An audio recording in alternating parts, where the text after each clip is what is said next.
What's up? Welcome back. Tonight's book is it's called Martin's Big Words: The Life of Dr. Martin Luther King by Doreen Rapport, illustrated by Brian Collier.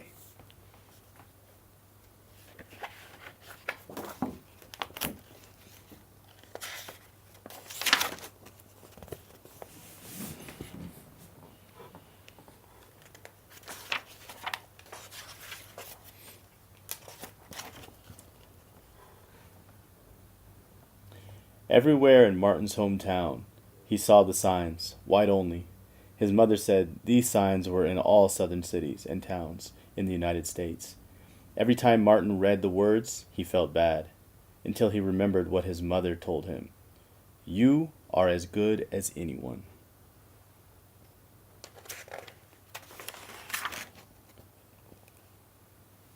In church, Martin sang hymns. He read from the Bible. He listened to his father preach. These words made him feel good. When I grow up, I'm going to get big words too.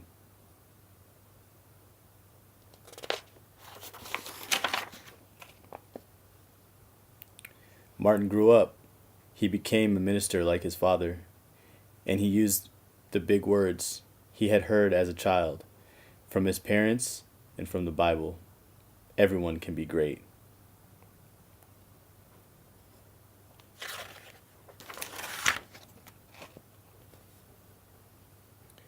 He studied the teachings of Mahatma Gandhi.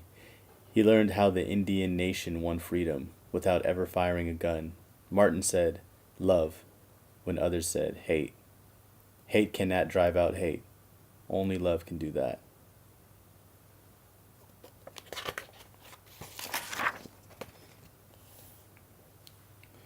He said, he said together when others said separate. He said peace when others said war. Sooner or later, all the people of the world will have to discover a way to live together.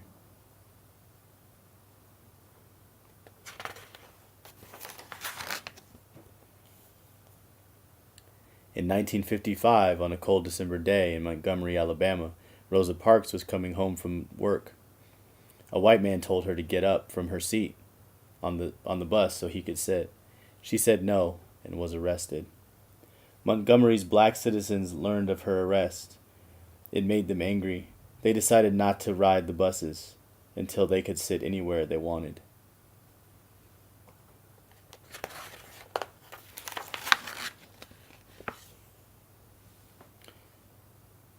For 381 days, they walked to work and school and church. They walked in rain and cold and in the blistering heat. Martin walked with them and talked with them and sang with them and prayed with them until the white city leaders had to agree they could sit anywhere they wanted. When the history books are written, someone will say there lived black people who had the courage to stand up for their rights.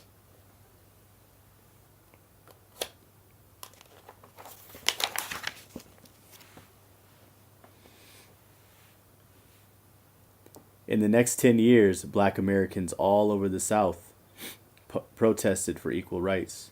Martin walked with them, talked with them, and sang with them, and prayed with them. White ministers told them to stop. Mayors and governors, police chiefs, and judges ordered them to stop, but they kept on marching. Wait. For years I have heard the word wait. We have waited more than 340 years for our rights.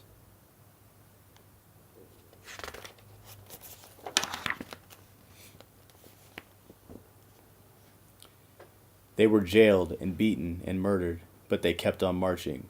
Some black Americans wanted to fight back with their fists. Martin convinced them not to, by reminding them of the power of love. Love is the key to the problems of the world.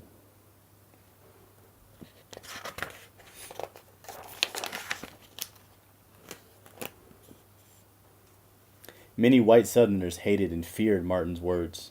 A few threatened to kill him and his family. His house was bombed. His brother's house was bombed. But he refused to stop. Remember, if I am stopped, this movement will not be stopped. because God is with this movement.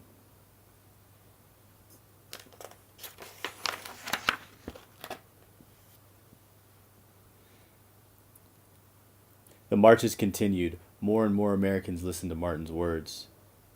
He shared his dreams and filled them with hope. I have a dream that one day in Alabama, little black boys and black girls will join hands with little white boys and white girls as sisters and brothers. After 10 years of protests, the lawmakers in Washington voted to end segregation. The white-only signs in the South came down.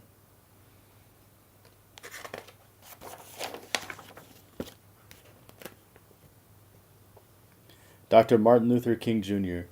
cared about the Americans. He cared about people all over the world, and people all over the world admired him. In 1964, he won the Nobel Peace Prize. He won it because he taught others to fight with words, not fists.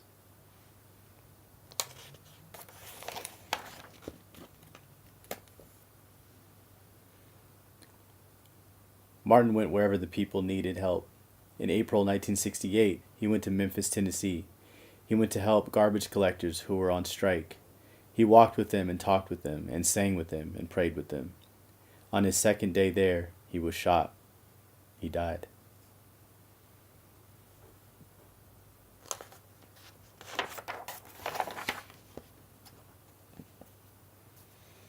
His big words are alive for us today. Freedom, peace, together. I have a dream. Love.